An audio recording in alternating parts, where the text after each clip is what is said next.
There is a kind of strength that doesn't shout. It doesn't storm into the room demanding recognition. It doesn't need applause. It doesn't wait for validation. This kind of strength is born in the quiet places when you are alone with fears, your doubts, with the version of you no one else sees. It's in those moments when everything feels uncertain and yet you choose to keep going. That's the birthplace of inner fortitude.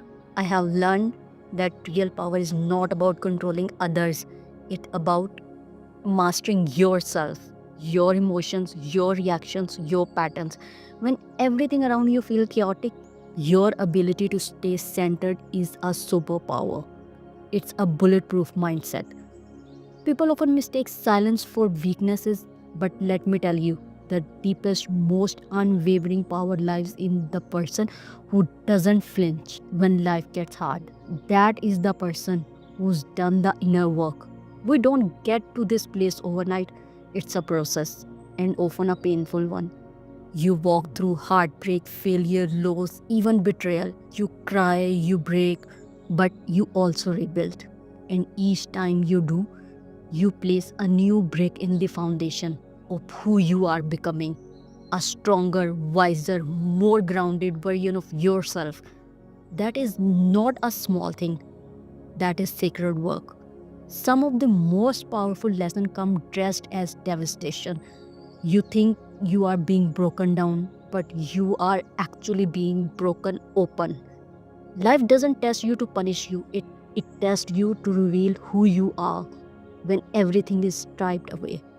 And once you meet that version of yourself, the one who keeps standing when there is nothing left to lean on, you realize your strength was never outside of you. It was always there, waiting. A strong mind is not built on theory, it builds on choices. The choice to wake up one more time, the choice to speak up for yourself, the choice to walk away from what's no longer honor your worth. Every time you choose integrity over ego, resilience over resentment, you are building a kind of strength no one can give you and no one can take away. And the thing about inner strength is it doesn't need to be seen to be real. It shows up in how you treat people when no one is watching, in how you forgive, not for them, but to free yourself, in how you respond to life when it doesn't go your way. That's the quiet roar of mind, and that's weathered storms and still choose peace over chaos, growth over victimhood. There will be people who are uncomfortable with that kind of power. A calm, clear, unwavering mind can feel intimidating to those still ruled by fear and doubt. But that's not your burden to carry. Your strength is not a threat, it's a mirror. And not everyone is ready to face what they haven't yet cultivated within themselves. That's not your responsibility. Your responsibility is to keep rising. So you walk forward, not louder but deeper, not proving but becoming. You begin to realize the world doesn't shape you, you shape you. Every book you read, every truth you speak, every time you sit in silence and choose peace over panic, you are doing the work. Not to impress, but to embody. Not to compete, but to complete yourself. That's where your intuition gets louder. That's where your vision gets clearer. When the distractions fall away, you begin to see just how much of your identity was entangled in the opinions, energy, and expectations of others. Isolation forces you to stop performing. There is no one to impress, no one to prove anything to, no one to keep the mask on for.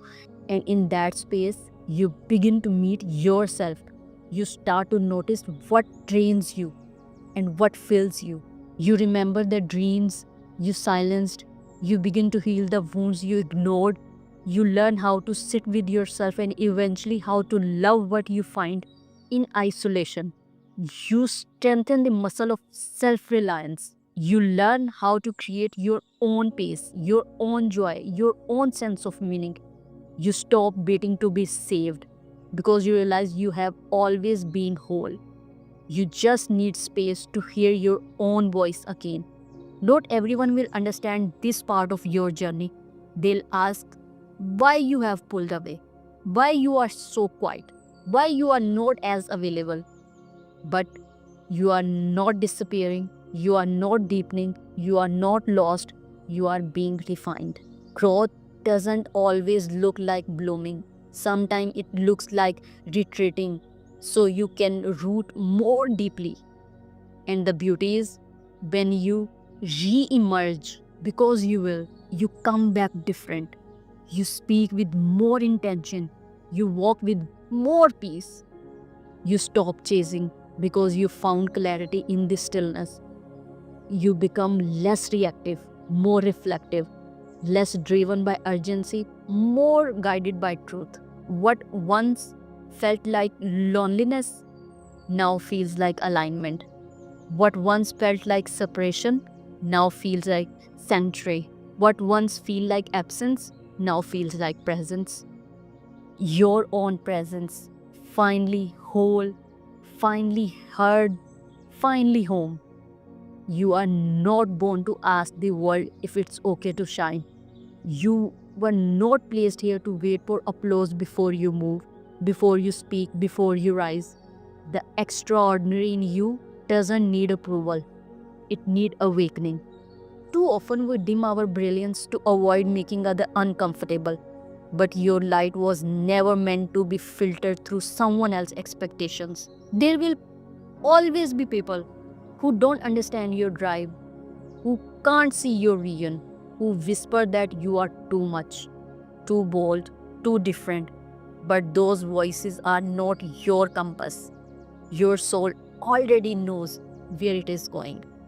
The moment you ask, do I have the right to dream this big? You hand your power to people who were never meant to hold it.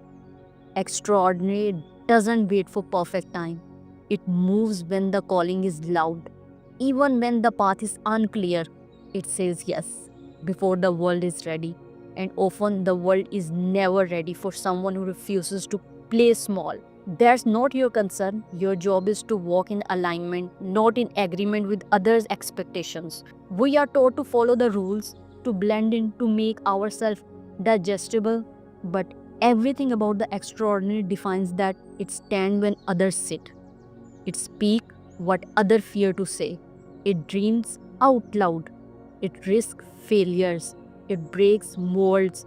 And in doing so, it creates space for others to do the same without asking anyone for permission. You don't need someone to anoint your gifts, they were already given. You don't need someone to validate your vision. If it lies in you, it's real enough.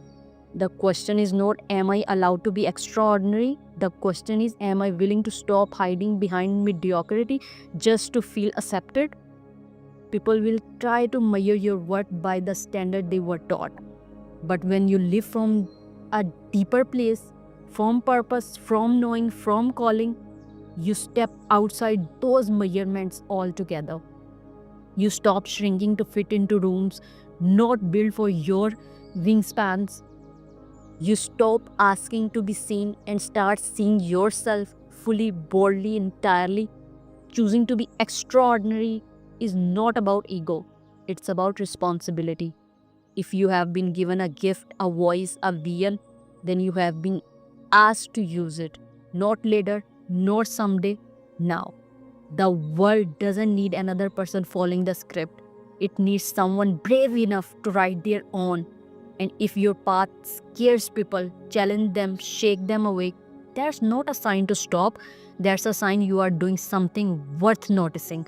That's a sign your extraordinary is no longer waiting to be invited. It's already here, already rising, already rewriting the rules. Because when it's true, it doesn't have to shout, it doesn't have to dominate the room, it doesn't need to be proved itself because it already knows who it is. When it's true, it doesn't have to shout, it doesn't need to dominate the room, it doesn't seek approval because it's already know who it is. Real power carries grace, not as weakness but as wisdom.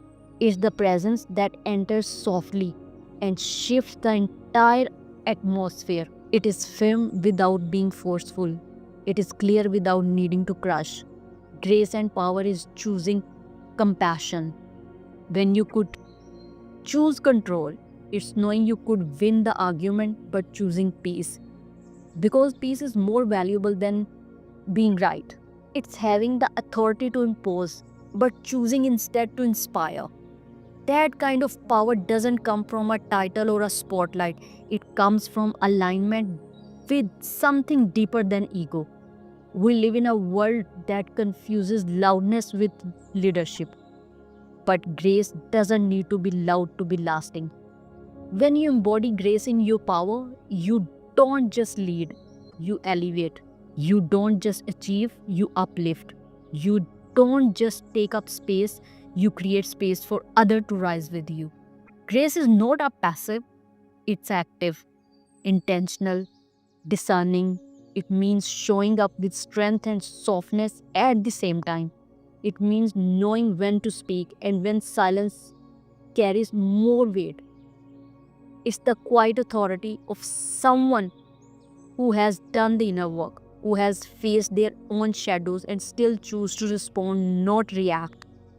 There is a power in restraint, in not using your influence to diminish, but to develop, in recognizing that being in a position of power is not about control, it's about stewardship.